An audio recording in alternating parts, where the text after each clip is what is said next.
সে আলী হোসেন ছাত্র দলের সাথে কানেক্টেড। ছাত্র দলের অসংখ্য প্রোগ্রাম তার ফেসবুক আইডিতে সে দিয়েছে।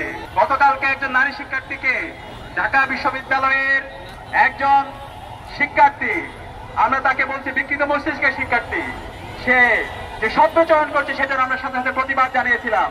আমরা বিশ্ববিদ্যালয় প্রশাসনকে লিখিত অভিযোগ দিয়েছি তার বিরুদ্ধে ব্যবস্থা নেওয়ার জন্য, কিন্তু আমরা দেখতে পাচ্ছি সে অপরাধীকে দায় মুক্তি দেওয়ার জন্য সে আগের কায়দায় শিবিরের উপর দায় দিয়ে দেওয়া রাজনীতি শুরু হয়ে গিয়েছে। আমরা বলতে চাই এই দায় দিয়ে দেওয়ার রাজনীতি চলবে না। যে অপরাধী তাকে বিচারের আওতায় নিয়ে আসতে হবে।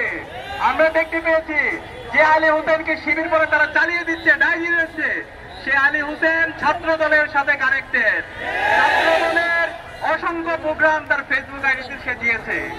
সুতরাং এই ধরনের যদি আপনারা দায় দিয়ে রাজনীতি করেন, আপনারা গত 1 বছর জুড়ে যে কাজগুলো করেছেন জাতির কাছে পরিষ্কার, কারা আমাদের নারীদের শ্লীলতাহানি করে।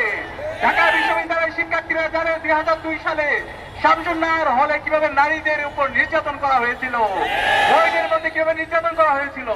গত 1 বছর জুড়ে 40টার উপরে দর্শন করেছে যারা আজকে নারীদের অধিকারের কথা বলছে। এভাবে আমরা প্রতিদিন পত্রিকার পাতা খুললে এই নারীদের শ্লীলতাহানি থেকে শুরু করে হ্যারাসমেন্ট থেকে শুরু করে সব কর্মকাণ্ডের সাথে আমরা তাদের জড়িত থাকার অভিযোগ খুঁজে পাই।